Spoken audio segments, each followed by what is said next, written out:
اگر تم نے پیغمبر کے ساتھ مباہلہ کیا تو بچو گے نہیں، اس لیے حافیت اسی میں ہے کہ ان کے ساتھ صلح کر لو، معاہدہ کر لیتے ہیں، صلح کر لیتے ہیں۔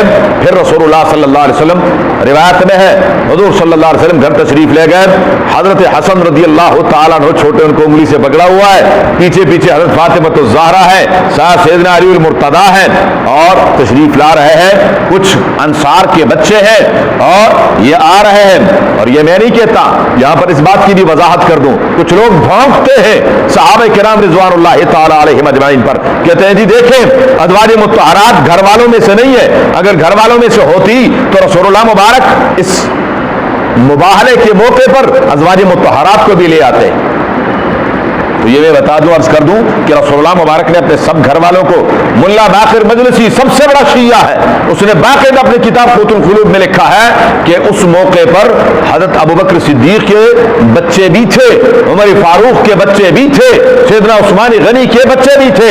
اور دوسری بات میں یہ بھی عرض کر دوں کہ چونکہ یہ واقعہ ہے، یہ جو مباہلے کا ہے، وفد نجران کا آنا ہے، یہ 9-10 ہجری کا ہے، اور رسول اللہ مبارک کی باقی تینوں بیٹیاں حضرت رقیہ، حضرت زینب اور حضرت ام کلثوم، یہ تینوں سن 8 ہجری سے پہلے اللہ کو پیاری ہو چکی تھی۔ اس وقت صرف حضرت سیدہ فاطمہ الزہرا رضی اللہ تعالی عنہا تھی، اور چونکہ سب کو لے کر نہیں آئے تھے، ورنہ قرآن کریم میں ایک نہیں بے شمار دلائل ہیں، اور کان کھول کر سن لیں، صرف میں آپ کو اشارہ عرض کرتا ہوں، قرآن کریم نے جگہ جگہ حضرت لوط علیہ السلام کی تباہی کا، ان کی قوم کی تباہی کا ذکر کیا، نعوذ باللہ۔ اللہ تعالیٰ نے سیدنا لوط علیہ نبی علیہ الصلوۃ والسلام کی قوم کی تباہی کا ذکر مختلف صورتوں میں کیا ہے۔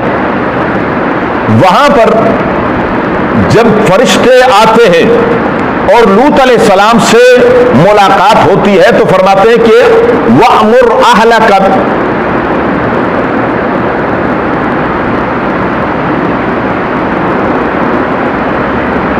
فَجَعَلْنَا عَالِيَهَا سَافِلَهَا، کہ آپ اپنے گھر والوں کو لے کر راتوں رات یہاں سے نکل جائیں۔ قَالُوا يَا لُوطُ إِنَّا رُسُلُ رَبِّكَ لَن يَصِلُوا إِلَيْكَ فَأَسْرِ بِأَهْلِكَ بِقِطْعٍ مِّنَ اللَّيْلِ، یہ لفظ قرآن کریم میں جگہ جگہ ہے۔ آپ اپنے گھر والوں کو لے کر راتوں رات یہاں سے نکل جائیں۔ فَأَسْرِ بِأَهْلِكَ،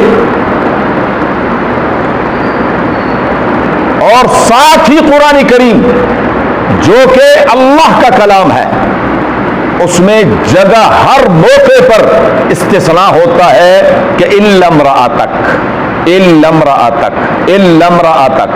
اپنے گھر والوں کو لے کر نکلے سوائے اپنی بیوی کے۔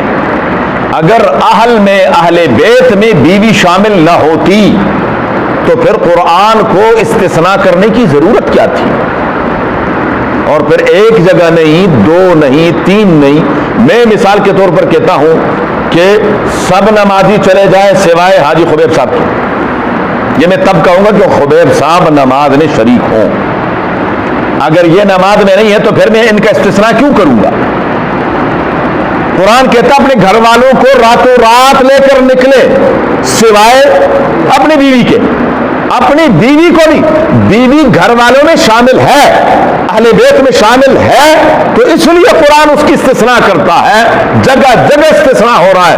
ازواج مطہرات یہ رسول اللہ مبارک کے گھر والے ہیں۔ ہم آج عام طور پر کہتے ہیں، بعض اوقات گھر والے کسی کام سے چلے جاتے ہیں، کوئی دوست احباب، کوئی عزیز رشتہ دار گھر آتا ہے، بچے گھر میں ہوتے ہیں لیکن ہم کہتے ہیں جی آپ کو کچھ کھلاتے پلاتے لیکن گھر والے نہیں ہیں۔ کیا مطلب ہے کہ محترمہ بیوی تو آرام فرما ہے لیکن میرے بچے نہیں ہیں؟ بولے نا بھائی، کیا مطلب ہوتا ہے اس کا؟ بیوی نہیں ہے، گھر والی سے مراد کون ہوتا ہے؟ کہ گھر آپ نے جی آنا ہے ہمارے ہاں دعوت پر گھر والوں کے ساتھ، ود فیملی۔ ود فیملی کا کیا مطلب ہوتا ہے؟ کہ خبردار جو بیوی کو لے کر آئے، یہ مطلب ہوتا ہے۔ تو واپس گھر جانا کہ نہیں جانا؟ ود فیملی کا مطلب یہ ہوتا ہے کہ اپنی بیوی اور بچوں سمیت آنا، یہ ہے اہل بیت۔ تو رسول اللہ مبارک کے ازواج مطہرات ہم سب کی مائیں یہ رسول اللہ مبارک کے گھر والوں میں شامل ہیں. یہ جھوٹ ہے اور سوائے جھوٹ کے اور کچھ نہیں ہے, اور اپنے ایمان کو تباہ کرنا ہے جو ازواج مطہرات کو رسول اللہ مبارک کے گھر والوں میں شامل نہیں کرتے. بہرحال